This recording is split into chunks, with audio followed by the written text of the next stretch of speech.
Прямо сейчас имя Ларисы Долиной вызывает у публики нервный тик. Вся страна обсуждает, как народная артистка стала жертвой телефонных аферистов, лишилась элитной квартиры в центре Москвы и перевела мошенникам колоссальные суммы. Но парадокс в том, что этот громкий квартирный шум заглушил все остальное. Пока мы жалели или, наоборот, критиковали певицу за наивность, мы совсем забыли, что за ее плечами тянется шлейф историй, который куда ярче характеризует ее настоящую натуру, чем одна неудачная сделка с недвижимостью. В прошлом выпуске на этом канале вся грязь вокруг Ларисы Долиной Кудельман, от народной артистки до самой злой бабки шоу-биза, мы уже начали разбирать этот феномен. Мы говорили о том, как девочка с фамилией Кудельман, пережившая травлю в школе, выросла и сама превратилась в надзирателя российского шоу-бизнеса.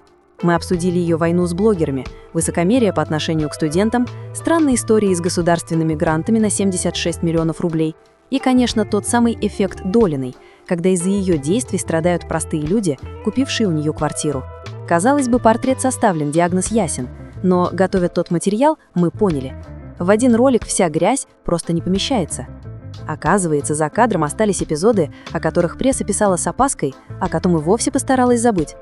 В прошлом видео мы не рассказали вам о скандале с ювелиркой, когда Лариса Александровна, скажем так, слишком буквально поняла условия рекламного контракта и попыталась унести домой чужое колье стоимостью в 4 миллиона рублей. Мы не коснулись темы ее бурной личной жизни и шокирующих откровений первого мужа, который прямым текстом заявил: «Все, что мы знаем о великой певице, это, мягко говоря, не совсем правда».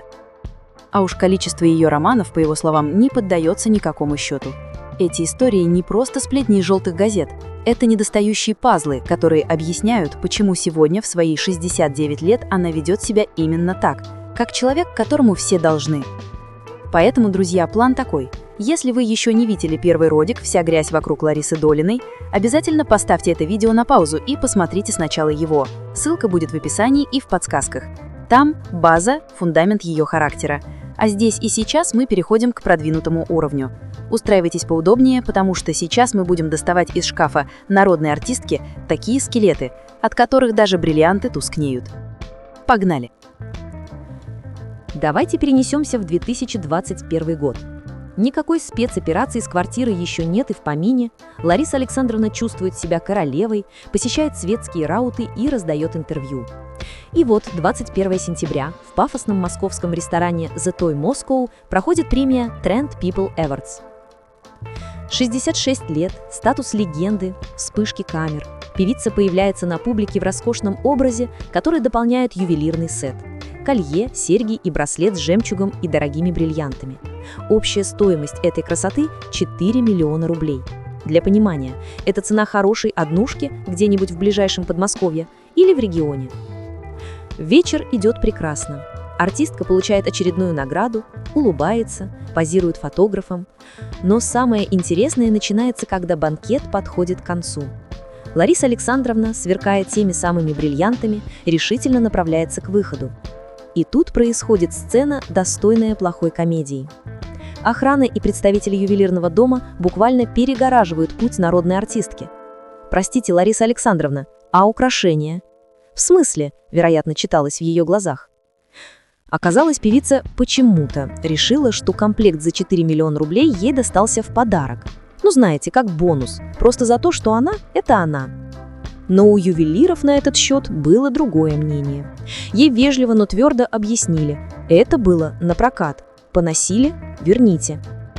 Представьте уровень неловкости. Охрана требует снять ювелирку чуть ли не в дверях. Застигнутая врасплох Кудельман тут же попыталась выкрутиться, мол, она не знала всех условий контракта, думала, что это подарок от спонсоров. Но представители бренда заявили прямо: эти вещи слишком дорогие, чтобы раздаривать их кому попало, даже если этот кто попало поет про погоду в доме. Колье пришлось отдать, но реакция звезды была показательной.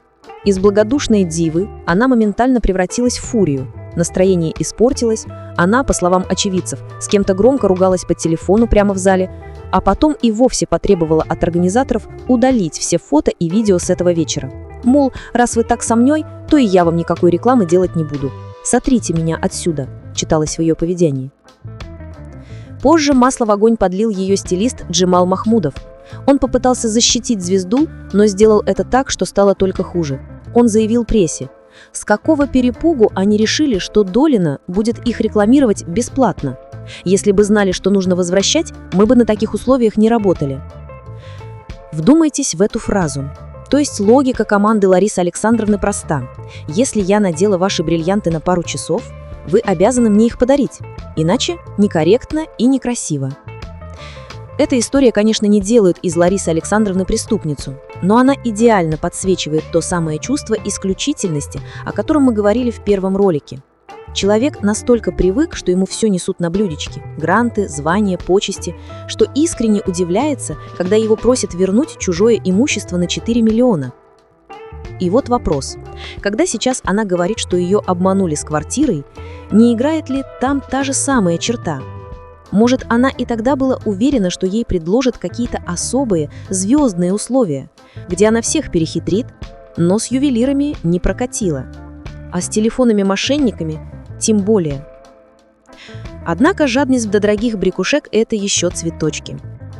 Куда интереснее то, что о ее моральном облике говорит человек, который знал ее не как звезду в бриллиантах, а как обычную женщину. И там, поверьте, цифры и факты звучат еще более скандально. А вот и та самая глава, которая окончательно разрушает миф о сильной женщине, добившейся всего сама. Знакомьтесь, Анатолий Мианчинский, дирижер, первый муж Ларисы Долевой и отец ее дочери Ангелины. Человек, который был рядом в начале ее взлета и который спустя годы решил заговорить. И его слова рисуют портрет очень далекий от официальной глянцевой биографии. «Есть две Долины», — говорит Мианчинский в одном из своих редких интервью. «Одна на сцене, поет, держит зал, звезда, а другая никакая, сидит дома». По его версии, вся легенда о самородке, пробившемся сквозь тернии к звездам, сильно преувеличена. Он утверждает, что аттестат зрелости ей в свое время просто купили родители, а поступить в знаменитую Гнесинку помог именно он, задействовав свои связи и влияние. Лариса врет, что добилась всего сама. Она стала самостоятельной певицей благодаря мне, без лишней скромности заявляет бывший муж. Конечно, можно списать это на обиду брошенного супруга, все-таки их расставание было болезненным. Но Мианчинский бьет не только по профессиональным качествам, но и по моральному облику святой народной артистки. Он прямым текстом рассказывает о ее бурной молодости, особенно о периоде работы в Армении. «У Ларисы до меня было очень много мужчин», делится он подробностями, от которых у пиарщиков Долевой наверняка дергается глаз. Еще когда ей было 16-17 лет, она стала солисткой в Государственном эстрадном оркестре Армении. В то время все солистки проходили через кабинет руководителя, Константина Арбеляна. Лариска тоже там бывала и не раз. Она этого особо и не скрывала. По словам дирижера, именно Арбелян придумал ей псевдоним Долина, потому что еврейская фамилия Кудельман на советских афишах смотрелась бы как минимум странно. А дальше больше. Вообще Лариса переспала почти со всем оркестром. Когда я решил у нее об этом спросить, она призналась, что давно потеряла счет любовникам. Представьте этот контраст. Сейчас перед нами строгая дама в очках, которая учит тиктокеров морали, рассуждает о чистоте искусства и требует цензуры. А за плечами бурная юность, о которой ее бывшие мужья рассказывают такие истории. И дело не в том, с кем и сколько она спала, это ее личное дело.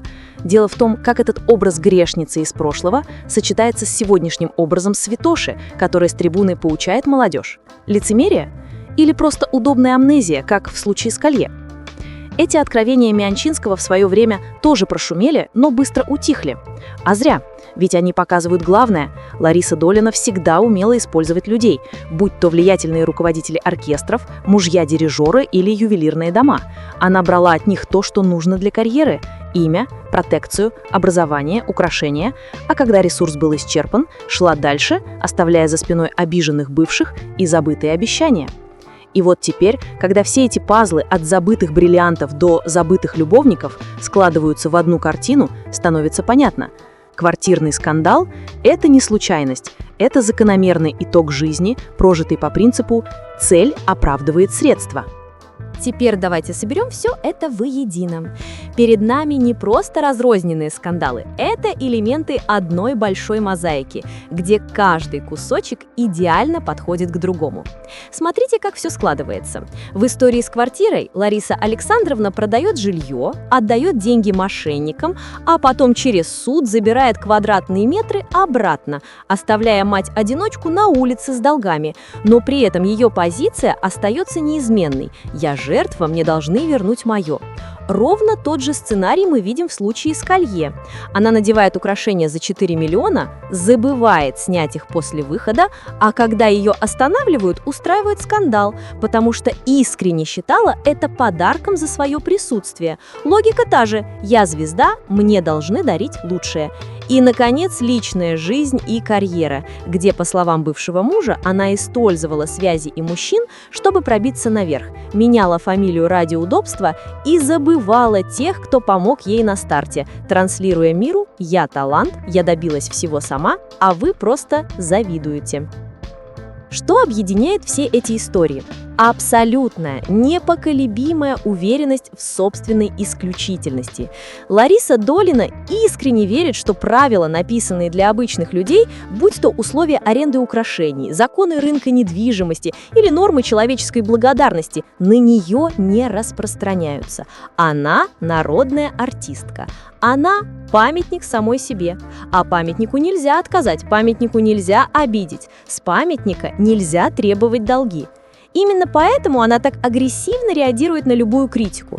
Вспомните ее конфликты с Валей Карнавал или Юрой Шатуновым, царствие ему небесное, о которых мы говорили в первом ролике. Это не просто ссоры, это гнев небожителя, на которого посмели посмотреть косо. Как вы смеете не знать моей биографии? Как вы смеете петь без образования, которое мне купили, если верить мужу? Как вы смеете требовать с меня деньги за квартиру? Этот психологический портрет многое объясняет. Долина не злая бабка просто так. Она человек, который всю жизнь шел по головам ради статуса.